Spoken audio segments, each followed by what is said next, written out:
Hey, and welcome back to the next episode of the Right Hand Drive Guys podcast, the podcast for guys who like right-hand drives. I'm Bobby. This is Aaron. Yo. And this is episode 120, and we appreciate you listening along with us as always. Today, we figured, let's take a little break from the guests. Let's do something. Let's update our projects, what we've been doing, what we haven't been doing, wish we've been doing. And then let's do some Q&A. So we searched through our YouTube comments. We, put out a little thing on Instagram, and we got some questions that people asked, listeners asked, and we're gonna answer them. Heck yeah. Cool. So let's start off with like our little project updates. Yours is clearly right behind you here. So why don't we start there? Well, I'm heavy into winter mode. So I got the full interior out, ripped apart. I got the chassis harness out of the front, ripped apart, dude. I'm really taking a deep dive, Wow.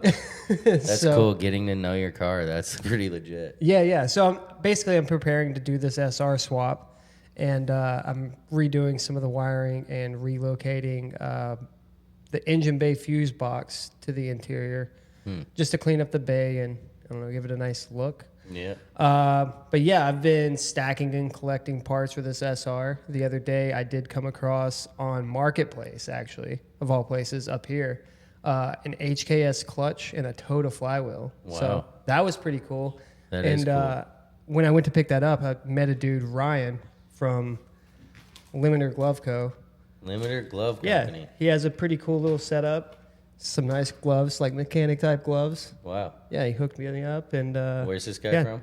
New Hampshire. New Hampshire. Yeah. Met me down in Portland. So Wow. shout out to Ryan for that. That was cool. Cool That's of him to pretty hook cool. us up with some gloves. Um, But yeah, basically just stacking parts for this SR. so are you done with the motor part yet? Just about. I got like a few little odds and ends. Just been dealing with ordering that one last part about 4 times over now. Yeah. You know how that goes. Yeah, for sure. But yeah, eventually we'll get there. I'm hoping by spring I can have everything in and ready and running and driving. Wow. Yeah. Yeah, that's cool. Yeah. That's cool. So hopefully by spring, maybe early summer, maybe midsummer. Don't do me like that. I'm just kidding. I hope it's ASAP. For me, I just re-registered my car, and that's always a big feat. Dude, every it year. is, right? You never know when they're going to pull that. Yeah. So right, especially in our state, and so this year I went to do it online, and it told me the car was not found when I had previously done it the past 2 years online. Yeah. So I immediately was tucking a turd because I'm like, dude, this isn't the year I got to go Montana, is it? Like, I would really trying not to have to do that. Yeah. And so, this was over the weekend that I was trying, and then our local town office is closed Monday, so I'm still just sweating heavy, like all I can think about. But I went down there to the town office today, and I was in and out in like 3 minutes, and I got my registration stickers. Nice, so dude. the R33 will live and breathe again on a main tag this year. Yeah, Sick, dude. so That's good to hear. yeah, no, that is always actually really good to hear. And besides that, I'm just getting the 33 cleaned up for this season. Yeah. And then. If you can see behind us, if you're not watching on YouTube, well, there's a white GK5 Fit I have on the back lift here. Yeah, that drift machine. Yeah, it's my little play toy. I'm really working that e-brake on all the snowy driveways and stuff. You know what I mean? You are. I'm rubbing ass on the banks, dude. Dude, I'm loving it. But so, long story on the car, but when I got it, it's got like blown or messed up shocks and some other little things that it needed, which whatever, we're lucky we have a lift, I can do it.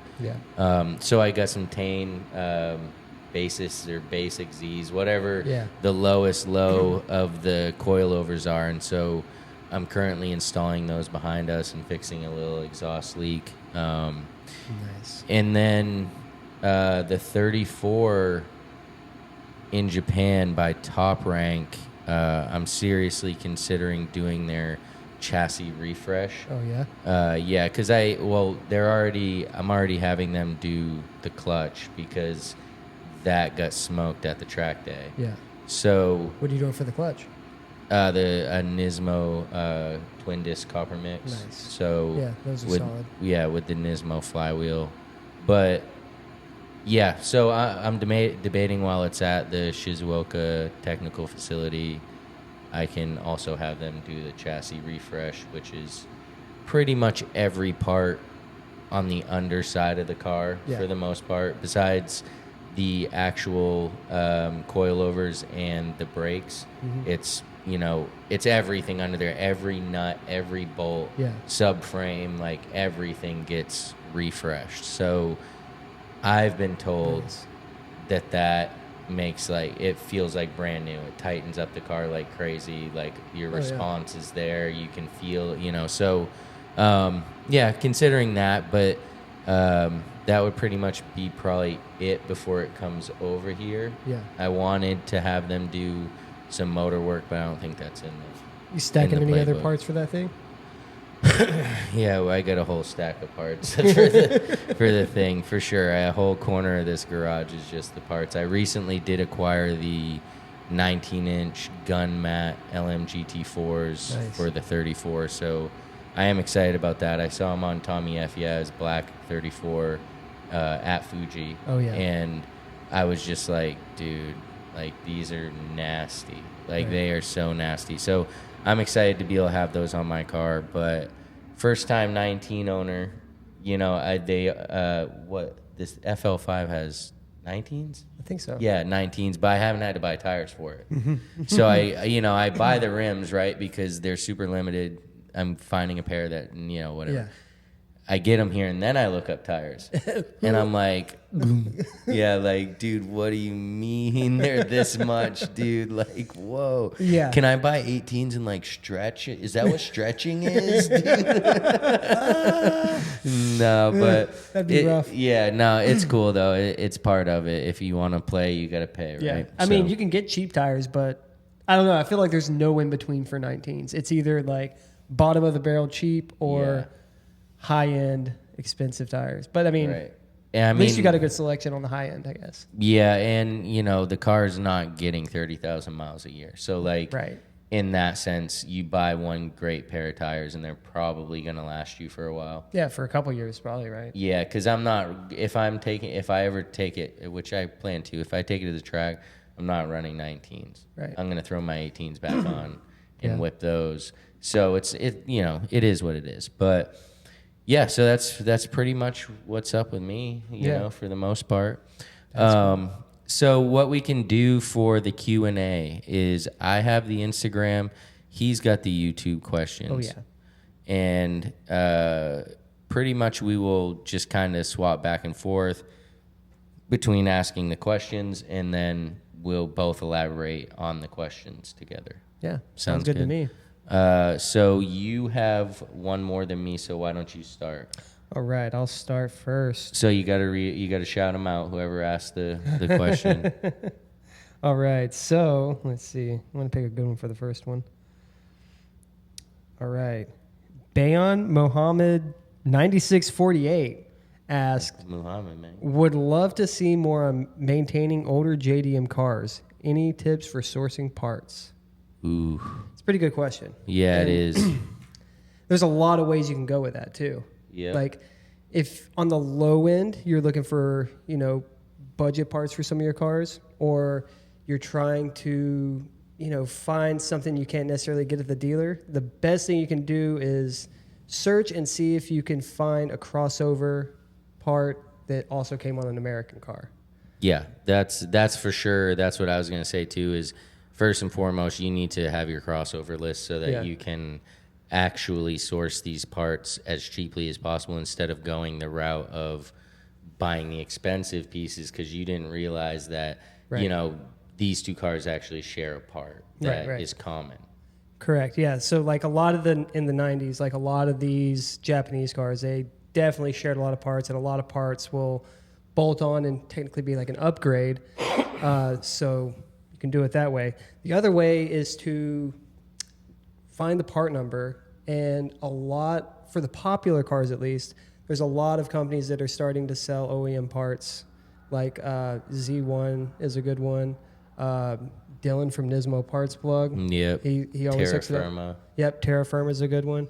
There's a bunch of them for Nissan. Not too versed on the Hondas. I do know they are out there. Yeah, for sure. Some of the parts websites, but trying to find the part number and just simply Googling part numbers can get you a long way. Yeah, and of course we talk, the majority about Nissan. However, there are these niche sites for all of these, RX-7 Supras, like, of course, right? Now when you get to some of these other cars like Gloria, or some of these they were more basic cars, so to speak, like, or luxury, or whatever it may be, not a motorsports style car. Right. Some of these parts might start to get kind of hard to find. Right. But maybe used potentially. Right. But that's also where you can kind of use the forums and some good searching to see if something does cross over off of one of those cars that they are still making parts for. Right. So yeah, that's a couple a good tips. One. Yeah, and of course, maintenance is maintenance on a car for the most part. So, in the sense of, if you have never even seen a JDM car, but you're listening to this, it's a car, right? Yeah. Like you have to do your tune-ups, your scheduled maintenance, all of that stuff. So those, whether you're talking about a brand new car, well, kind of, but if you're talking about a new car or an old car, maintenance is maintenance. You gotta take care of the wear parts, right? Right.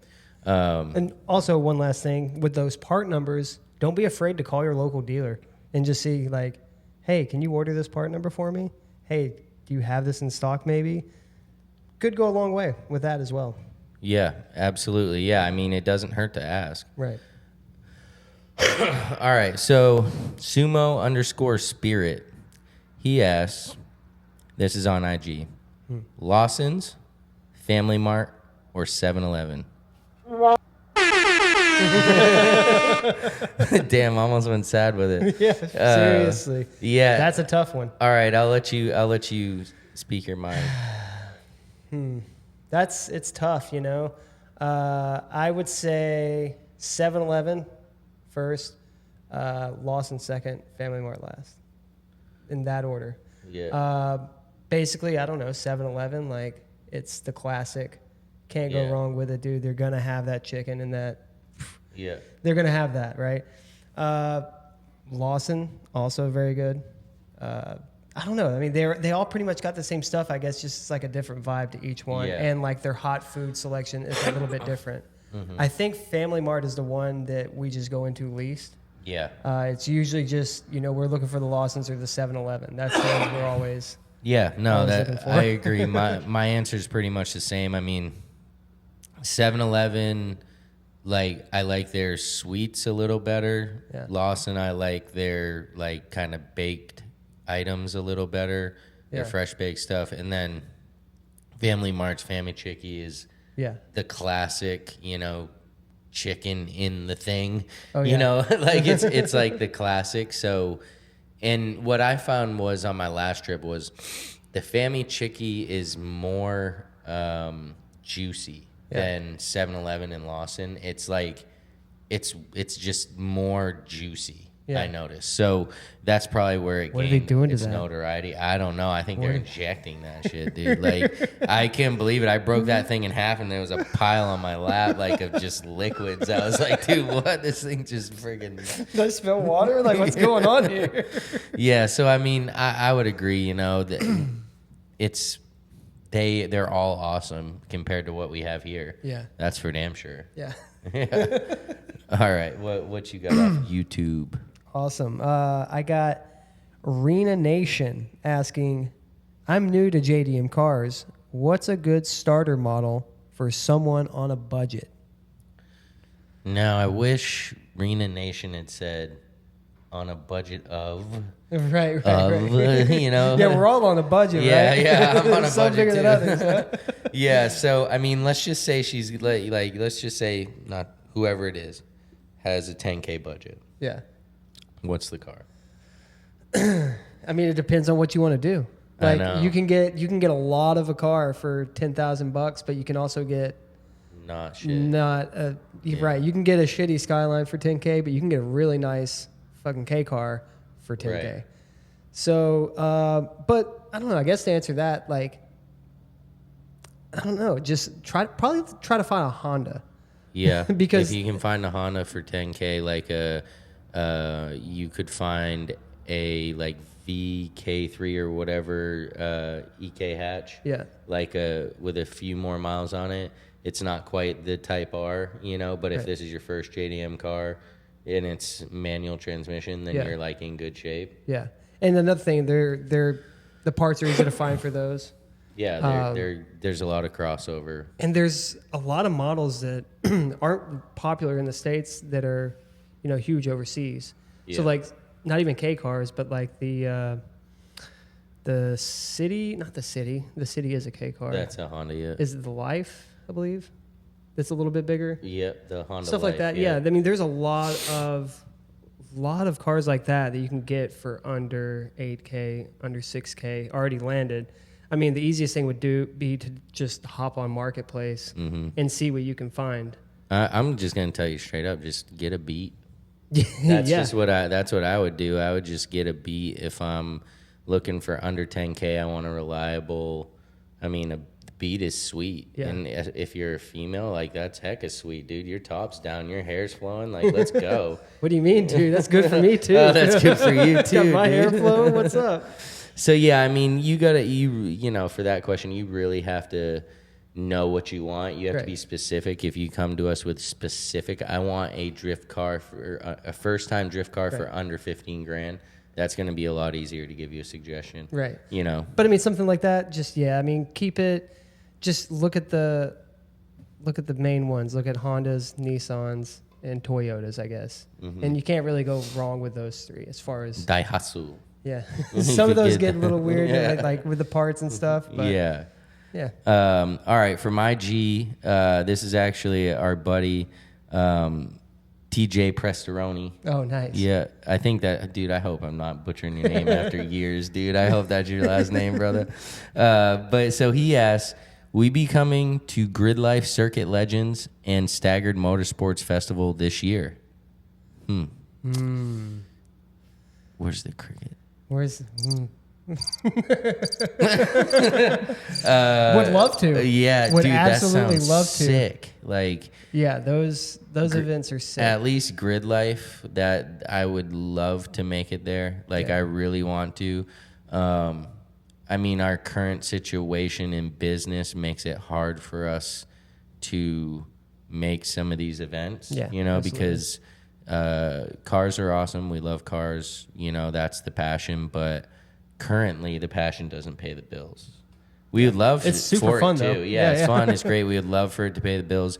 But you know, getting away for an entire weekend like that is hard for us right now. Yeah. So we try to reserve that for Import Alliance in Nashville because that's like our roots. But we would like to, TJ, and we are going to try to Yeah. at least make it to Grid Life Circuit Legends this year. We would love to mingle with everybody. Every year we make new friends throughout everything, so Yeah. coming and seeing them would be great. That's probably the closest event where those type of people would be. So, Yeah. to answer your question, TJ, I don't friggin' know. Fingers I hope- crossed, though. Yeah, fingers crossed. If it lines up and And we can make it happen. Yeah, We'll absolutely. be there, 100%. it's not a hard no. No, it's soft, like maybe. Yeah. It's What a do you soft got? maybe. All right. Let's see. Sarita Floyd N7M asked, thinking about importing a Supra. Okay. It's a good idea. Any advice on finding a reliable exporter? Yeah. I mean, it's going to be the same answer every time, right? I mean, for sure. You know, who's the guy? Trevor. Trevor's definitely the guy. There's a lot of guys. Right. And we could probably tell you 5 guys, right? If you want a burger. No, but we could tell you plenty of guys. But Trevor, like, the experience that, you know, I had and he observed with Trevor, and just the whole thing was great. And so we'll always recommend Trevor King from 𝐇𝐀𝐒𝐆 Exports. Just look him up, Trevor 𝐇𝐀𝐒𝐆, and he's going to take care of you. Just the things that he's been doing cleaning customer cars is just like insane. Did you see him with the steamer the other day, steaming all the vents? Yeah, dude. I was like, what is he doing? And then it starts coming out. Yeah. Like, okay. Yeah. So he definitely takes the extra step to take care of his customers, and that's good. That's good business. So if you're looking to import a Supra, I know he'd love to find you one. Just look him up and trust what he says. Yeah. He's as honest as they come, for sure. And I mean, if you listen into past episodes as well, we definitely dropped a few other names here and there. Yeah. As well as some reliable exporters from Japan. So yeah, absolutely. If right, if you're looking for someone else, just listen to some of the past episodes. Heck yeah. So all right. So I don't know. BBBC. This is Lebet. I met her in. She's actually about to be on the podcast. Oh, nice. But I met her in Tokyo this past trip, and so this one's deep. Lebet, you went deep on us here. Oof. All right. What do you think was the catalyst to the current renaissance of JDM car culture? Whoa. That's a little above my pay grade. I mean, I think it's like all the people that wanted those cars and grew up with these cars are finally becoming into the means to being able to purchase them, or, you know, they're becoming legal here, and they're it's like a second resurgence of it.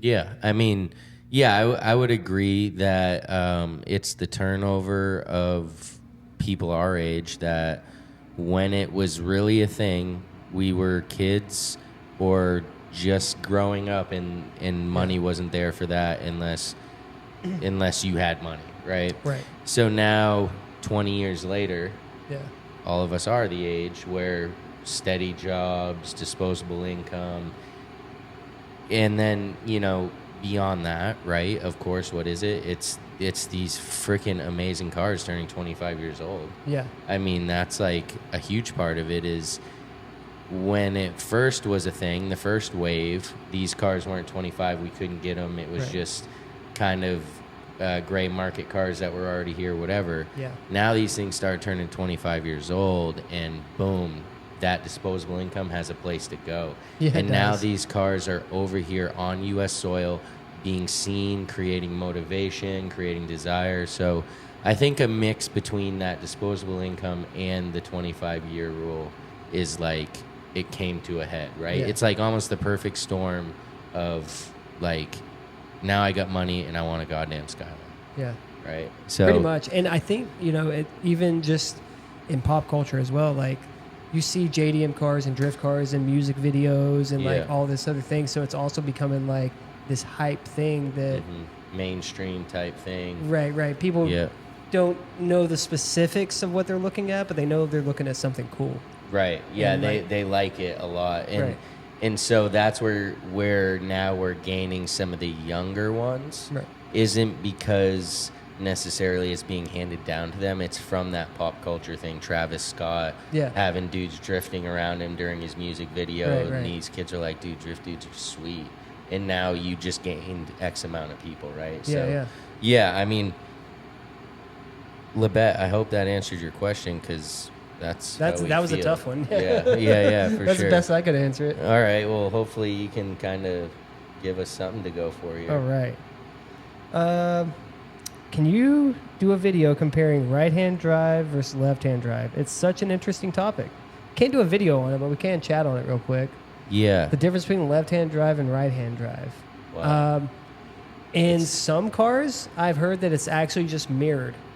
Like, everything is just mirrored from one side to the other. Like, Shane Drake, the guy that prints all the interior parts, he said that on his RX-7, the vent is literally just flipped. Like, interesting. It's just mirrored. Yeah. So that's probably the easiest way in CAD and whatnot when they were designing these things. Right. So Yeah, right. Beyond that, like, Drive-through suck in America. I mean, I you're don't shifting know. with your left hand or your right hand if Yeah. it's a manual car. Third gear can be tricky. The wipers and stuff and the lights are on opposite sides, so Yeah. you're kind of That's the at classic first, one, right? Yeah, you putting on your wiper instead Yeah. of your blinker. I hate that, dude. It's so embarrassing, dude. No Go one to can turn even right, see dude, it. and my fucking wipers are just whipping, dude. And I'm like, all right, cool. Cool.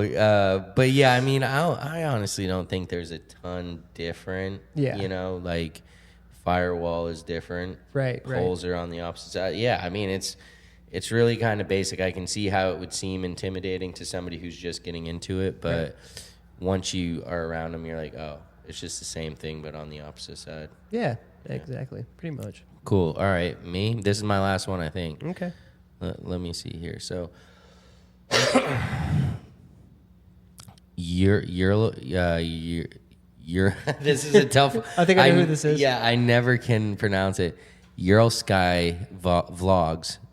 He says, "Would you guys ever have a build series like a project car?" Bruh.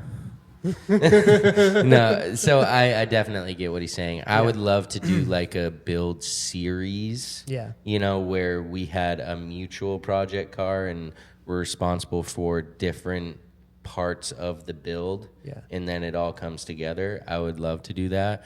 And I don't think it's like out of the question. I just think our personal projects have to be done first because we like to drive our stuff. So if we don't finish our personal projects, then we're kind of like setting them to the side to start this other project. So once this guy gets this motor in his car, right? I mean, then maybe that could be a thing for sure. Yeah. You know, once your car's done and I got my stuff done, like do a mutual project type thing, like That'd be cool. with a goal in mind to use it for this certain thing. And so we build it for that certain thing and then accomplish that thing. And it's like a full circle type. That would be cool. Yeah. I mean, it is kind of hard, like even with just personal projects, like it's hard to, I don't know, I guess I feel like I'm so limited on